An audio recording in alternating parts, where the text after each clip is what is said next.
little bit and say that my character was initially introduced in season one as just a recur. She was just supposed to have about a 3-episode arc.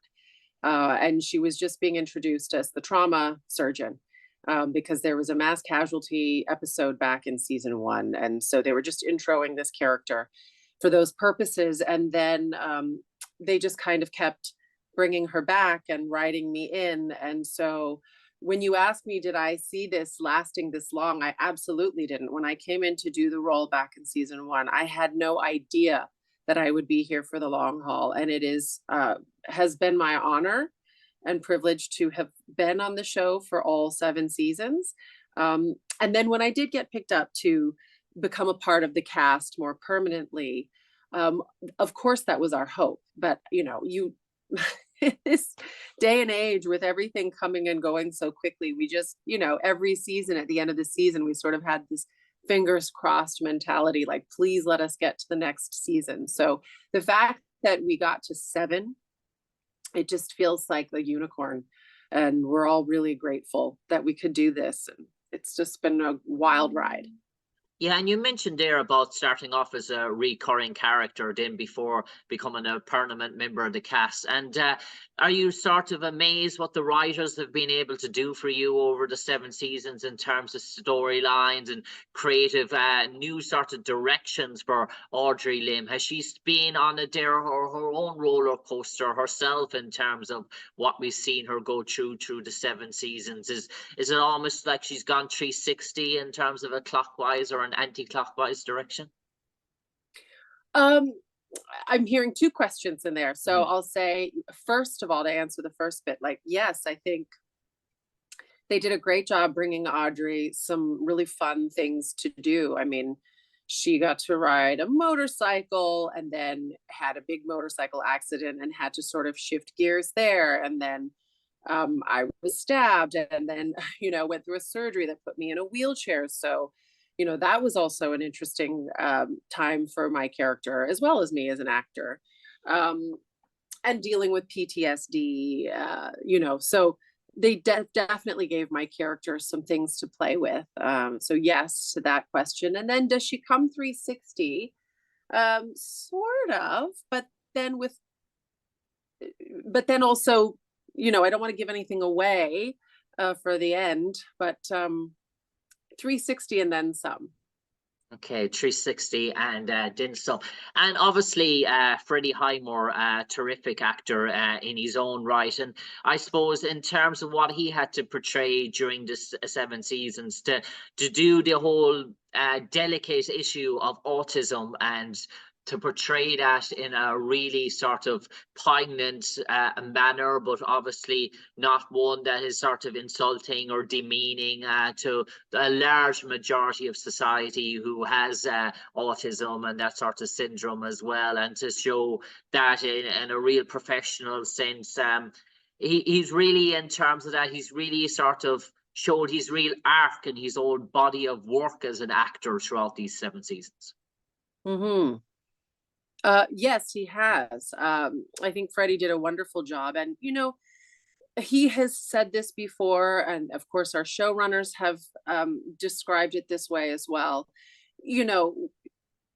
Everybody that is wherever you are on the spectrum of, whether you're our neurodiversity, right? You can't just say, well, one portrayal fits all, right? Everybody is unique. And that includes people that are on the spectrum. So anybody who has autism may or may not relate to this particular way that Freddie has decided to do this. And, this is also first of all, obviously fictional character. Yeah.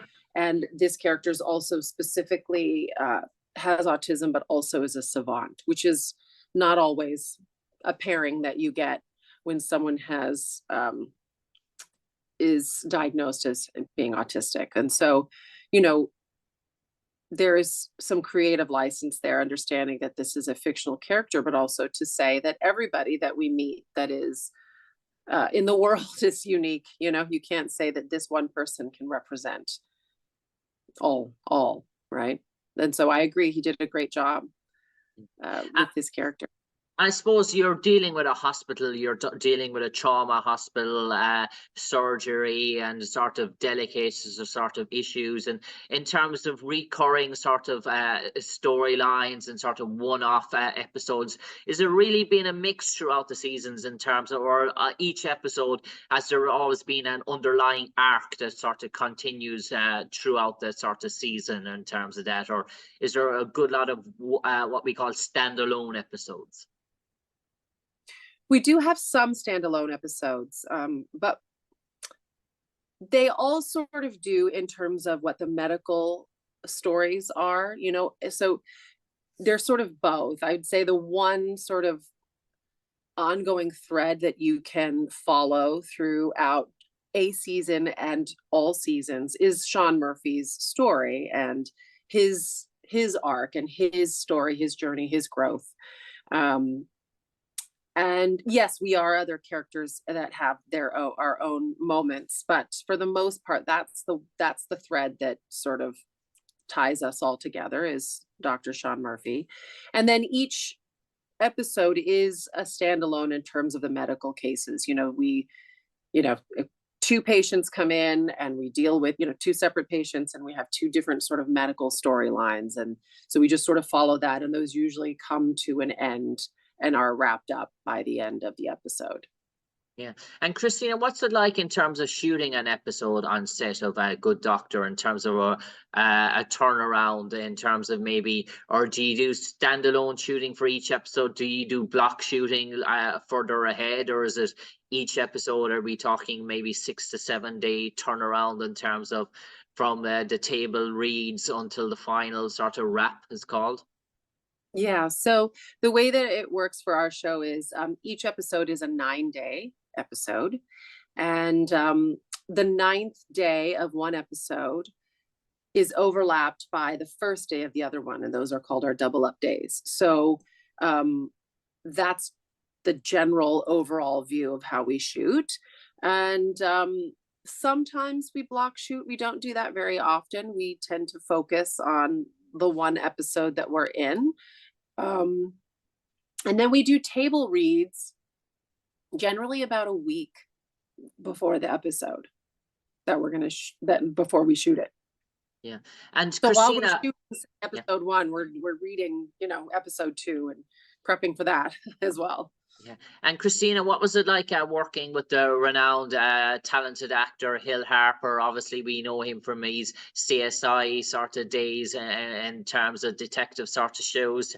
To see him in a light as a doctor, was it kind of sort of weird in terms of, because we're so used to him as sort of forensic and detective sort of mode? Did you sort of, is that how you pictured him as well before you on set working with him? No, I didn't picture him as his character. I don't think I generally picture actors that I'm about to work with as characters, but I understand your question. And I of course I was, I remember I actually met him before I started working, when I was just sort of visiting set.